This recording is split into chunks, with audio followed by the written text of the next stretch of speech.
Assalamualaikum warahmatullahi wabarakatuh. Waalaikumsalam warahmatullahi wabarakatuh. Alhamdulillah kita bertemu kembali pada kesempatan malam kali ini.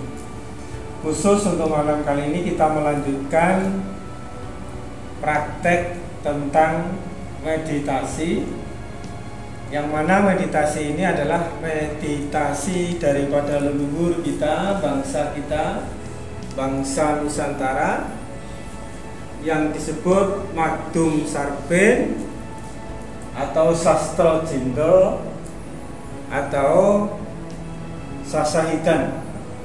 Pada kesempatan kali ini saya sebut sebagai meditasi kuantum. Kenapa saya sebut sebagai meditasi kuantum? Karena apabila seseorang melakukan proses atau teknik meditasi ini, maka dia akan mengalami lompatan-lompatan, baik itu lompatan kehidupan dunia maupun spiritual. Lompatan itu menuju sesuatu yang lebih baik. Tidak ada melompat itu menuju ke bawah, itu nggak ada ya. Tapi kadang-kadang yang dibilang melompat itu ke bawah, bukan. Melompat itu ke atas. Kalau ke bawah itu ndelosor namanya.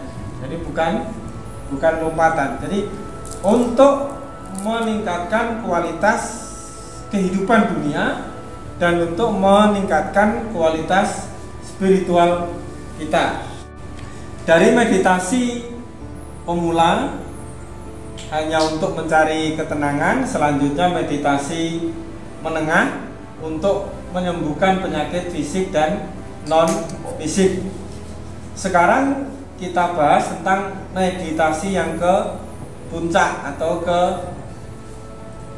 tiga, puncak daripada meditasi kuantum atau puncak pencapaian daripada meditasi Sastro Jendro. Nanti kalau yang pemula dan menengahnya bisa diminta dilatih oleh Mas Aris. Tapi saya, karena kita bertemu sebulan sekali, pada kesempatan kali ini saya jelaskan tentang puncak daripada meditasi kuantum, tentang martabat 7 atau 7 alam di dalam diri kita. Semua titiknya ada di dalam diri kita. Nah, dengan meditasi kuantum pada tahap akhir ini, kita akan melewati alam insan atau alam manusia kita, menuju alam batang tubuh atau alam adzam. Terus kita lanjut lagi menuju alam misal, yaitu alam angan-angan kita, masuk lagi ke alam arwah, yaitu alam barzah, lalu naik lagi ke alam malakut, alam jabarut, barulah kita sampai kepada alam lahut. Perjalanan 7 alam ini bukan keluar diri kita, tetapi ke dalam diri kita. Dan yang mampu sampai atau mengantarkan kita, diri kita, kepada 7 alam tersebut adalah rasa zauk kita. Zauk yang ada, yang timbul, yang muncul di dalam hati kita dari proses meditasi penetralan unsur api, angin, air, dan tanah. Apabila keempat unsur asal kejadian batang tubuh ya itu telah tidak ada, telah netral, maka sir kita, hati kita, basyirah kita akan terbuka. Dengan sir yang ada di dalam hati yang sudah terbuka inilah, maka kita akan masuk ke 7 alam tersebut hingga sampai kepada alam malakut, jabarut, dan lahut ya. Tekniknya sama, kemarin sudah tentang pemula. Pemula itu adalah 4 unsur ya. 4 unsur kita baca. Ini alif lam lam ha, tetap ini ha huruf. Jadi kalau ini ha berarti huruf hu, ini alif, lam double, ha berarti hu. Nah, kita hadapkan unsur api kita ke kepala ini. Nah, yang membedakan adalah karena kita mau menuju alam insan, sampai ke 7 alam ketuhanan, maka rasa yang kita dapatkan, ketenangan dari unsur api ini di hati, rasa tenang yang kita dapatkan dari meditasi menetralkan unsur api ini dari dalam hati kita ini, rasa tenang itu kita biaskan dari luar kulit sampai ke dalam tubuh, karena alam insan. Jadi dibiaskan keluar kulit dan ke dalam tubuh, karena ini alam manusia. Manusia itu ya kulit ini, dari kulit sampai ke dalam, berfungsi untuk memelihara, mensinkronkan kehidupan kita sebagai manusia, sehingga kita ini sinkron dengan alam, sinkron dengan keadaan, sinkron dengan penyakit, sinkron dengan kondisi di luar diri kita, sehingga alam manusia kita atau diri kita seutuhnya ini mudah berinteraksi, mudah memelihara, mudah dilayani oleh keadaan di luar diri kita, sehingga keadaan di luar diri kita itu tidak merusak alam insan kita, tidak bertolak belakang dengan alam insan kita, sehingga yang selama ini hidup kita merugi, ya, sering stres, depresi karena keadaan, insya Allah semuanya akan terkontrol. Diri kita selama ini sering sakit-sakitan, sering sedih, sering kesulitan rezeki, usaha dan lain sebagainya. Insya Allah dengan rasa sir yang kita dapatkan tadi, kita biaskan dari luar kulit sampai ke dalam kulit, maka kehidupan kita menjadi netral, menjadi balance, imbang. Jadi sesuatu di luar diri kita datang kepada diri kita, setiap keadaan itu, baik itu rezeki kita, kesehatan kita, kebahagiaan kita, kedamaian keluarga kita, usaha yang ingin kita rintis, ya, supaya kita lebih bermanfaat bagi kehidupan, hal itu akan mudah kita capai, karena alam insan kita, alam kemanusiaan kita telah kita liputi dengan sir atau dengan zauq, dengan rasa. Nah, setelah unsur api, terus netral tadi, unsur api terus mendapatkan ketenangan, dibiaskan ke dari kulit ke batang tubuh, namanya alam manusia, alam insan, netral ini. Setelah itu lagi lihat lagi terus ke unsur angin. Nah, unsur angin ini ya. Nah, unsur angin ini dibiaskan rasa tenang yang didapatkan di dalam hati tadi ke dalam kulit, khusus tubuh tapi di dalam kulit, jangan di luar kulit. Ini namanya alam adzam. Alam adzam itu adalah alam batang tubuh manusia. Sehingga apabila batang tubuh telah dialiri sir yang didapatkan dari meditasi unsur angin ini, maka segala sel-sel yang mati itu dipelihara lagi, ya. Darah diperbarui, sel nadi, segala penyakit yang ada di dalam tubuh itu disembuhkan oleh sir atau zauq yang muncul, yang kita dapatkan dari meditasi unsur angin, sehingga badan ini strong, tidak mudah lelah, tidak terganggu oleh usia, tidak terganggu kesehatannya oleh karena pekerjaan yang berat, oleh pikiran yang berat, oleh tanggungan yang berat, oleh hidup yang berat. Seakan-akan selalu ada tenaga, selalu ada kekuatan untuk melakukan pekerjaan yang kita lakukan. Hal itu terjadi, tubuh menjadi kuat karena telah dipelihara oleh sir yang didapatkan dari unsur angin, namanya alam batang tubuh atau alam adzam. Setelah Setelah kita biaskan, kita relax lagi. Terus selanjutnya tetap begini lagi. Dibaca alif lam lam ha, Allah huruf Allahnya, hu-nya. Terus ke unsur air. Setelah mendapatkan ketenangan di dalam hati, unsur air ini telah mendapatkan ketenangan hati. Biaskan rasa tenang itu ke dalam kedua telinga kita, kanan dan kiri. Ini adalah tempat alam daripada alam angan-angan manusia.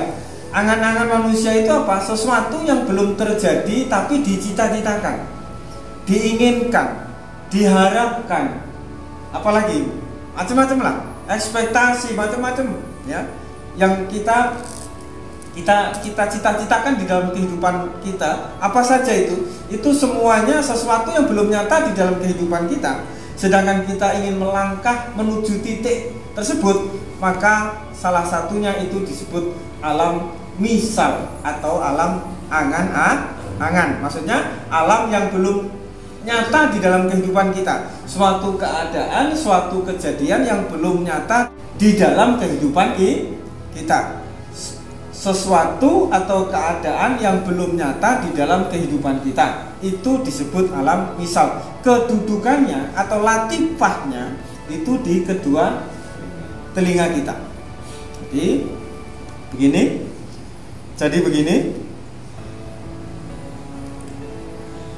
begini, terus tenang di dalam hati, biaskan kedua telinga, biaskan saja, jangan dimasukkan, jangan ditekan, pokoknya taruh aja itu, ya, rasa sirzau ketenangan itu ke dua telinga ini. Setelah selesai, berapa lama? Terserah. Yang penting senyamannya, secukupnya, dan merasa sudah cukup ya sudah, itu ya. Jadi tidak perlu 5 menit, 10 menit, terserah. Mau setengah jam boleh, 2 jam boleh, seharian juga boleh. Ya. Gini, tenang ke telinga. Setelah selesai, dirasa cukup, netral lagi. Habis itu barulah alam arwah. Ini lagi, alam arwah ini adalah unsur tanah. Nah, relax, tenang. Setelah tenang, mendapatkan ketenangan dari meditasi unsur tanah ini, selanjutnya ini dibiaskan ke sulbi. Sulbi itu tulang ekor di belakang ini ya. Biaskan terus, jangan paksa untuk masuk dulu. Pokoknya ditempelkan ke sulbi saja dulu. Jangan dipaksa, ditekan untuk masuk atau melihat keadaan di alam sulbi atau ingin menarik sesuatu energi di alam sulbi, jangan.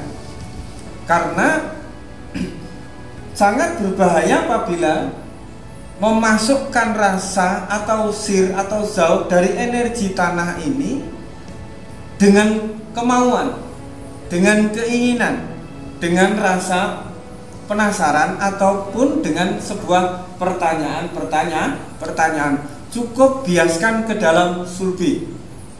Tenang aja, jangan ditekan, jangan masuk, jangan kepingin melihat apa yang ada di dalam sulbi. Diamkan aja.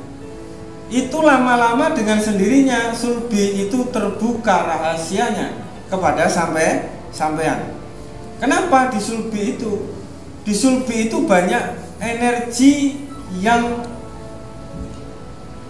apa ya istilahnya, yang parkir di situ.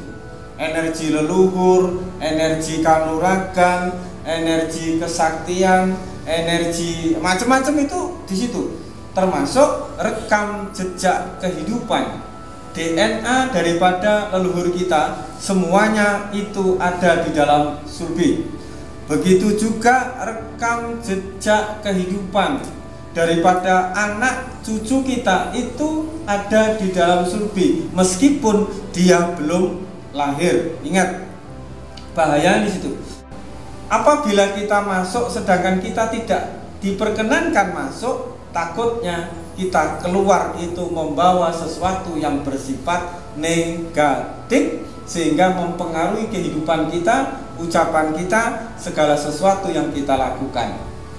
Jadi masuk ke dalam sulbi, jangan masuk ya cuma taruh rasa itu ke dalam sulbi. Nanti pada waktunya akan dipersilahkan masuk, akan melihat apa yang ada di dalam sulbi. Sulbi ini terkoneksi dengan leluhur dan terkoneksi dengan anak cucu, juga terkoneksi dengan asal kejadian sampean dulu. Apa sampean dulu itu dari ikan teri ya, yang dimakan oleh bapak, terus jadi air mani, terus cerot ke rahim ibunya sampean, atau sampean itu dari bayam, bisa jadi sampean itu dari pepaya. Itu unsur tubuhnya loh, saya tidak bicara tentang unsur ruhnya. Jadi unsur darah tadi itu sampean tahu reinkarnasinya itu dari mana? Apakah dari ikan tempe, apa dari tahu, atau dari jengkol, atau dari mana, ditanam oleh siapa? Itu terbuka semua. Itu baru darah, belum daging. Daging saya itu asal usulnya dari mana?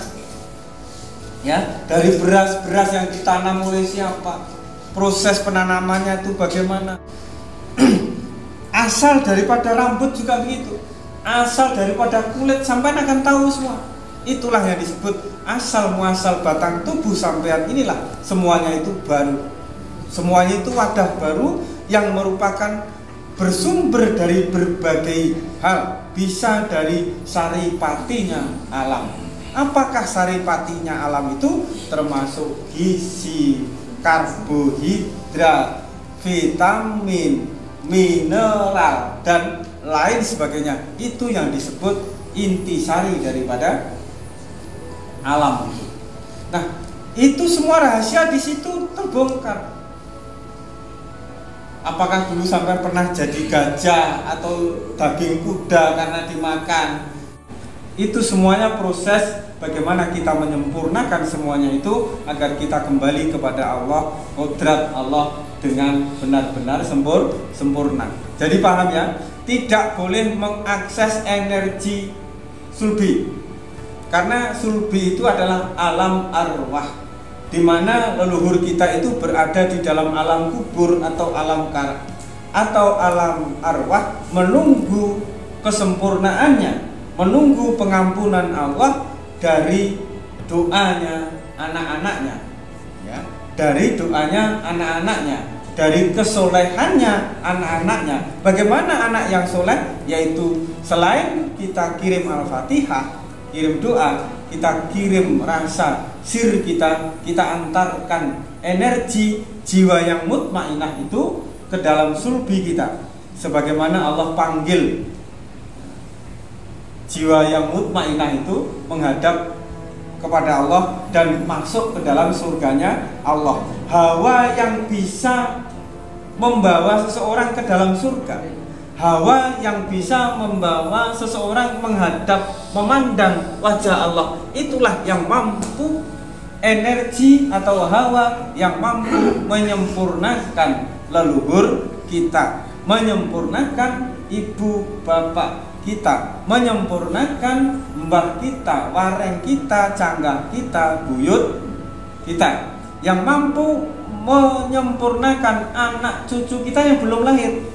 Kita sempurnakan, ya, sesuatu yang mengikat dia, sesuatu yang apalagi itu, sesuatu yang akan mempersulit kehidupan dia, karma yang akan mengganggu kehidupan dia, kita sudah selesaikan saat ini, kita sudah bersihkan saat ini, kita sudah netralkan saat ini. Begitu anak kita lahir, dia tidak lagi bersusah payah untuk menemukan kebahagiaan di dunia maupun kebahagiaan di dalam akhirat. Paham ya? Unsur api, angin, air, tanah. Ini begini.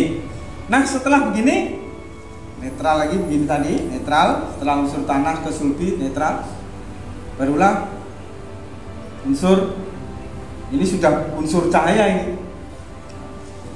Ini unsur cahaya. Ini menuju alam. Tangan kanannya di atas ya. Tangan kanan di atas begini, tangan kanan di atas begini.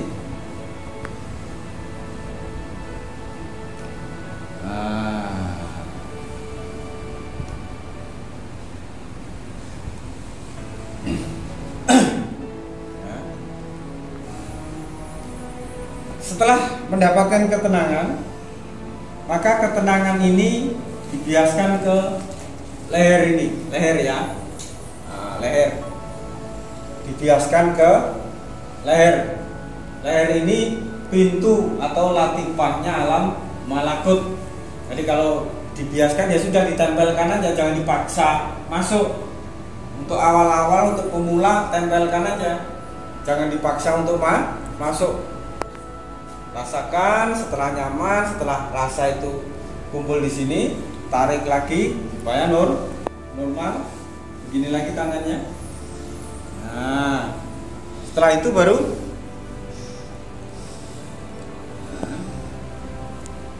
ini adalah Mardiyah. Ini tadi alam malakut Rodiyah. Ini alam Jabarut Mardiyah, penyeimbang langit dan bumi. Ini makomnya para wali, makomnya para nabi. Begini posisinya. Ini latifahnya begini. Setelah menemukan ketenangan di dalam hati, biaskan ini ke empedu ya, ketenangan ini ke empedu, di bawahnya hati. Empedu itu di dalam tubuh manusia berfungsi untuk memfilter. Nah, wali nabi itu memfilter alam itu menjadi seimbang. Kalau nggak ada empedu, manusia hancur sudah. Maksudnya udah nggak, toksinnya nggak berjalan, nggak bisa detox badannya dan lain sebagainya, tidak bisa mengatur metabolisme tubuh. Nah, sini di sini di empedu ya. Tangan tetap gini saja. Di sini tenang, langsung rasanya alirkan ke empedu. Setelah beberapa saat dikira cukup, normal lagi. Setelah itu, nah begini. Ini alam lahut munci ya. Ini alam lahut atau meditasi alam lahut. Setelah menemukan ketenangan alam lahut, maka ini cukup diamkan di dalam hati rasa itu. Diamkan. Nah, setelah selesai langsung gini. Nah, selesai normal. Jadi setelah begini tadi, nah, setelah dibiaskan rasanya cukup di dalam hati, rasa tenang itu dibiaskan saja ke dalam hati. Tangannya tetap begini. Kalau mau selesai, dikira sudah cukup, baru begini. Ya. Saya kira cukup sekian. Nanti langsung bisa dipraktekkan. Habis itu silahkan istirahat atau mau pulang silahkan kalau sudah praktek. Cukup sekian, semoga manfaat. Wassalamualaikum warahmatullahi wabarakatuh. Waalaikumsalam.